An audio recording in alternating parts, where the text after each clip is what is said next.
السلام علیکم student, chapter number 2 اور باب نمبر بھی 2 ہے عقیدہ رسالت۔ عقیدہ رسالت میں ہے ختم نبوت جو ہے سوال۔ آپ نے یہ ذہن میں رکھنا ہے کہ ختم نبوت ایک اہم سوال ہے۔ اس کے بغیر جو ہے کوئی آدمی مسلمان نہیں ہو سکتا جس کا ایمان آپ صلی اللہ علیہ وسلم کی ختم نبوت پر نہ ہو۔ اس لیے ختم نبوت پر ایمان رکھنا ہر مسلمان کے لیے ضروری ہے۔ اگر خدا نخواستہ اگر وہ سارے اعمال پر عمل کرتا ہو اور ختم نبوت پر عمل نہ کرے یا ختم نبوت کو نہ مانتا ہو، وہ آدمی ایمان سے خارج ہو جاتا ہے۔ تو آج آپ نے یہ دیکھنا ہے کہ ختم نبوت پر نوٹ۔ عربی زبان میں خاتم کا معنی ہے مہر کے ہے، جو لفافے پر اس لیے لگائی جاتی ہے کہ اس میں کوئی کمی پیشی نہ کی جائے۔ اور اسلامی اصطلاح میں ختم نبوت سے مراد یہ عقیدہ رکھنا کہ حضرت محمد صلی اللہ علیہ وسلم اللہ کے آخری نبی اور رسول ہیں۔ نبوت کا جو سلسلہ حضرت آدم سے شروع ہوا اور حضور صلی اللہ علیہ وسلم پر ختم ہو گیا۔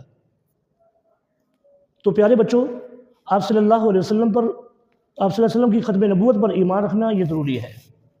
آگے ہے ختم نبوت پر جو اللہ کی گواہی ہے کہ آپ صلی اللہ علیہ وسلم اللہ کے آخری اور پیغمبر اور رسول ہے، اس پر قرآن مجید کی آیت ہے ما کان محمد ابا احد من رجالکم ولکن رسول اللہ وخاتم النبیین، جس کا ترجمہ ہے نہیں ہے محمد تمہارے مردوں میں سے کسی کے باپ، لیکن وہ اللہ کے آخری رسول ہیں۔ اب یہاں اس ترجمے کا مفہوم سمجھیے کہ نہیں ہے محمد تمہارے مردوں میں سے کسی کے باپ۔ اس کا مطلب یہ ہے کہ حضور صلی اللہ علیہ وسلم مردوں میں سے کسی کے باپ نہیں ہے، حالانکہ حضور کے بیٹے بھی ہوئے، بیٹیاں بھی ہوئیں۔ اس کا مطلب یہ ہے قرآن جی یہ بتا رہا ہے کہ حضور صلی اللہ علیہ وسلم کے بیٹے ہوئے جن کا نام طیب، طاہر، قاسم، ابراہیم، لیکن وہ بچپن ہی میں انتقال کر گئے۔ ان کے بچپن کے انتقال کی وجہ سے وہ بچپن ہی میں انتقال کر گئے، تو آپ صلی اللہ علیہ وسلم کی باقی بیٹیاں بچیں۔ تو اس لیے فرمایا نہیں ہے محمد تمہارے مردوں میں سے کسی کے باپ، یعنی آپ صلی اللہ علیہ وسلم تمہارے مردوں میں سے کسی کے باپ نہیں رہے، لیکن اللہ کے آخری رسول ہیں۔ یہ گواہی ہے قرآن مجید سے۔ آپ نے اسی طریقے سے بیان کرنا ہے، اسی طرح سے لکھنا ہے کہ عربی زبان میں خاتم کا معنی مہر کے ہیں، یہاں سے شروع کرنا ہے اور اسی طریقے سے آپ نے اس کو یاد کرنا ہے۔ پہلے اس کا لغوی معنی ہو، پھر ختم نبوت کا اصطلاحی معنی ہو۔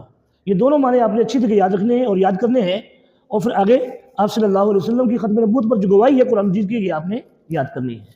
آگے چلے جائیں حدیث میں گواہی۔ ختم نبوت اضرو حدیث، نبی کریم صلی اللہ علیہ وسلم نے فرمایا میں آخری نبی ہوں، میرے بعد کوئی نبی نہیں آئے گا۔ یہ آپ صلی اللہ علیہ وسلم نے جو آپ صلی اللہ علیہ وسلم کی حدیث سے گواہی ہے کہ حضور آخری نبی ہے، حضور کے بعد کوئی نبی نہیں آنے والا۔ آگے چلے جائیں حدیث نمبر 2 کی طرف۔ میرے آپ کے نبی صلی اللہ علیہ وسلم نے فرمایا میرے اور مجھ سے پہلے گزرے ہوئے انبیاء کی مثال ایسی ہے جیسے کسی ایک شخص نے خوبصورت عمارت بنائی ہو، اور بناتے ہوئے پوری عمارت کو خوبصورت بنا دی، لیکن ایک اینٹ کی جگہ چھوڑ دی، وہ جو چھوڑی ہے وہ میں ہوں۔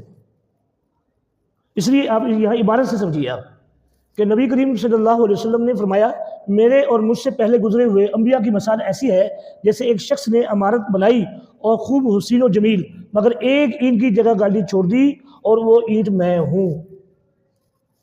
یہ حدیث نمبر 3 ہے۔ آگے حدیث نمبر 3 سمجھیے۔ حضرت عبداللہ بن عمر کہتے ہیں حضور صلی اللہ علیہ وسلم نے 3 مرتبہ ہم سے یہ فرمایا میں محمد نبی امی ہوں، اور پھر فرمایا میرے بعد کوئی نبی نہیں آئے گا۔ اب ان ساری حدیث کے دلائل سے یہ پتہ چلتا ہے کہ حضور صلی اللہ علیہ وسلم اللہ کے آخری پیغمبر اور رسول ہیں۔